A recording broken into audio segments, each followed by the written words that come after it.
Hi everyone, I'm Dale Smith, aka Journo Dale, and we're here to talk about Canadian politics.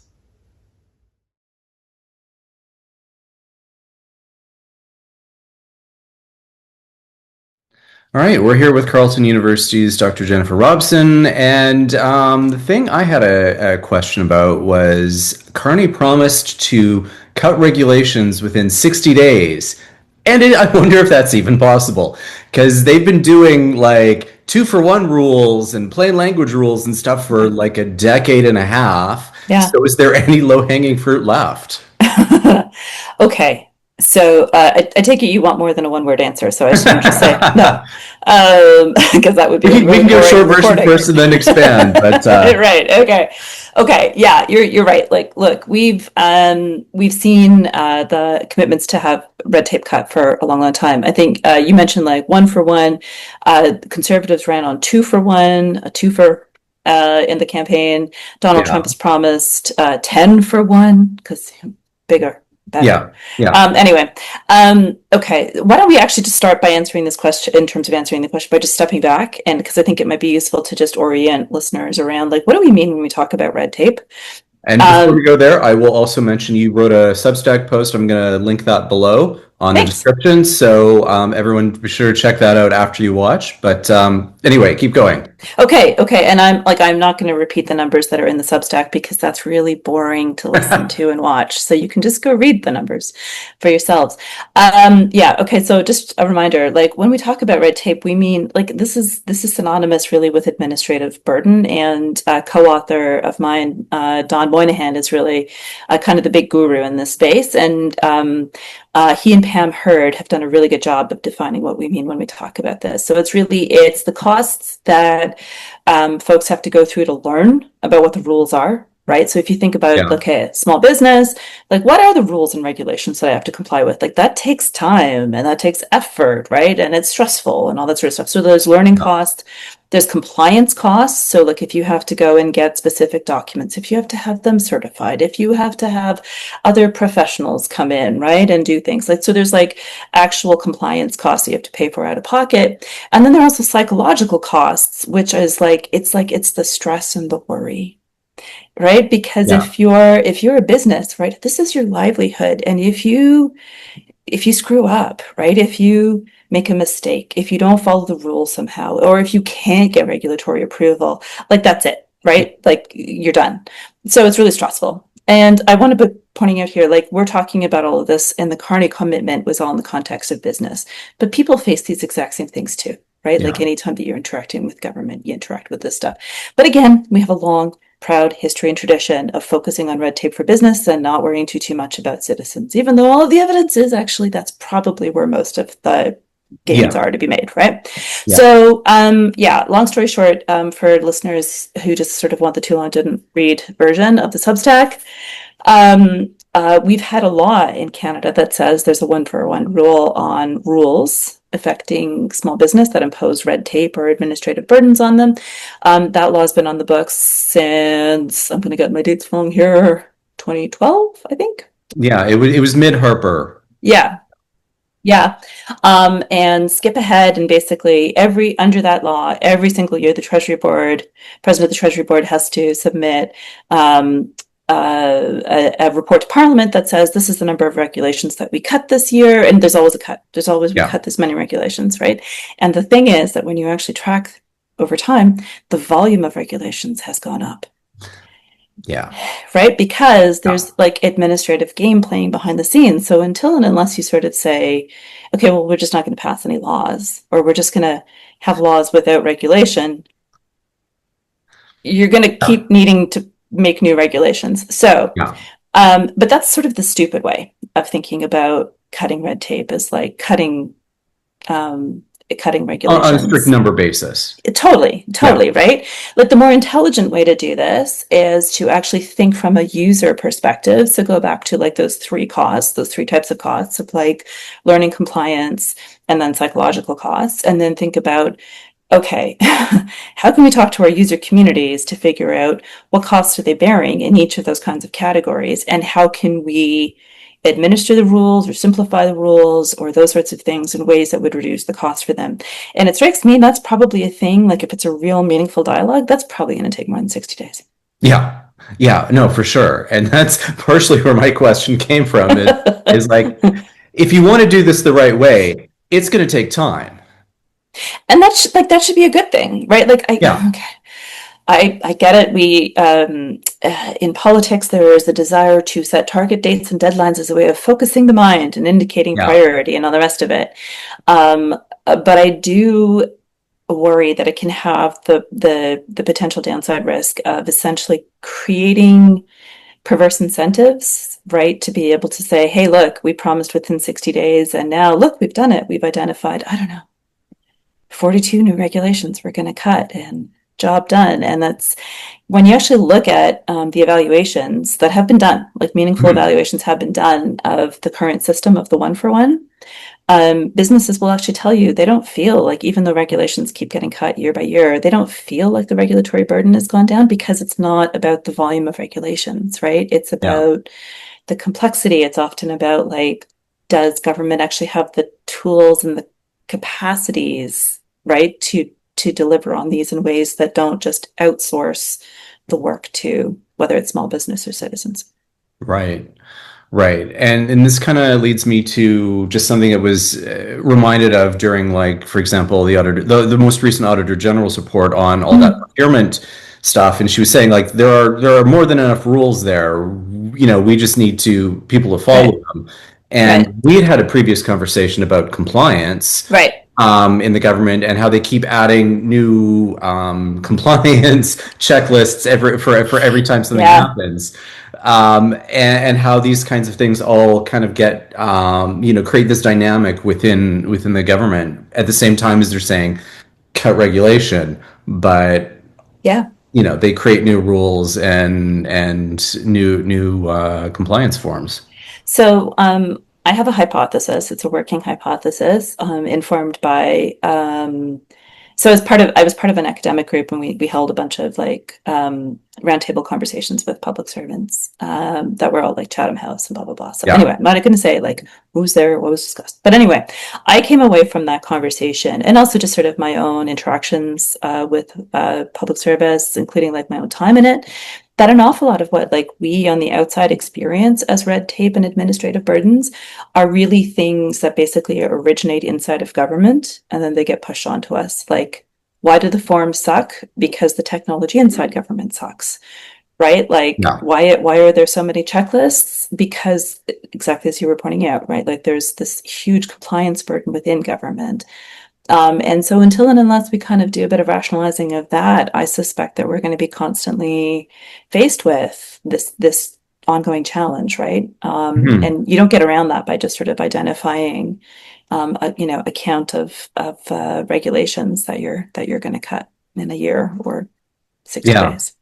Yeah. The rationalization exercise is something that some academics have been talking about for a while. I remember Mike Moffat when he was on a special post at ISAD, Yep. had created this report calling for a compliance officer to like rationalize Yeah. the ways in which things are happening within government.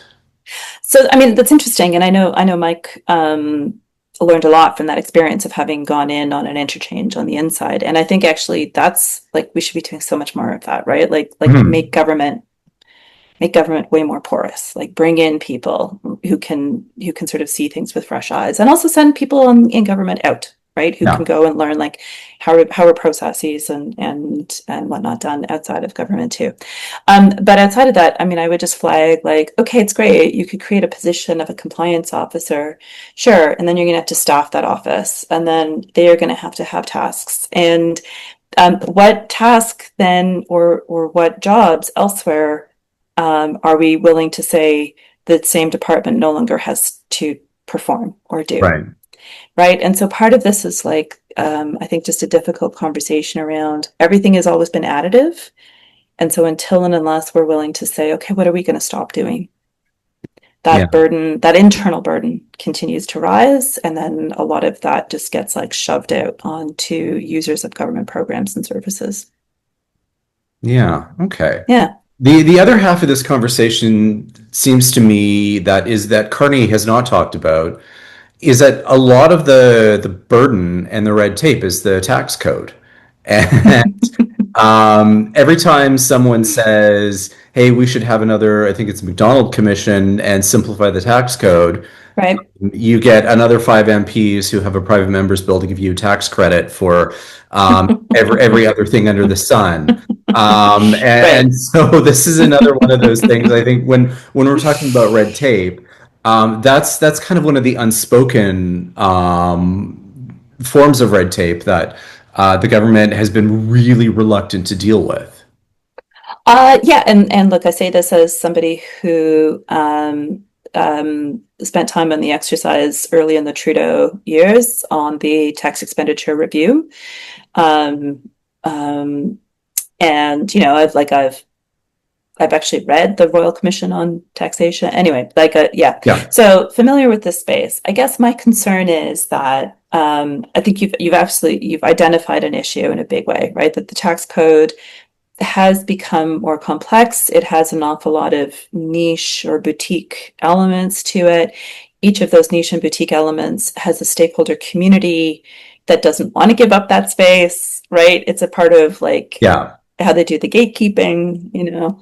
Um, so yeah, so dealing with those competing constituencies is always a challenge. And as you say, there's sort of this like ongoing desire, right, to create tax measures as a way of validating or seeing constituency communities. Yeah.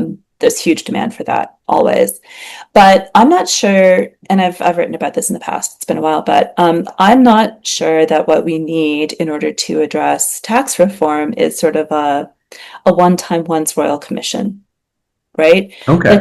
Like when you look back at the Royal Commission in the 1960s, right? Like it's launched in the 60s and like literally nothing happens until we're into the 70s, and even then vast amounts of what they recommend do not get implemented. Right. Because in practical terms, Royal Commissions often end up being mechanisms to say, we can't do anything now, it's with the Royal Commission. We'll wait Yeah. for them to report. And then you have plausible deniability if you're still in office, right? Or it Yeah. becomes somebody else's problem. They can say, well, Yeah. accept their recommendations. We're considering this, right? And it's just Yeah. this like constant, the football just keeps moving down the field. And instead, I've been really intrigued by the idea of going back to what we used to have, and they got unwound, kind of bit by bit in the 80s and 90s. But essentially, we used to have something called the Economic Council of Canada. Okay.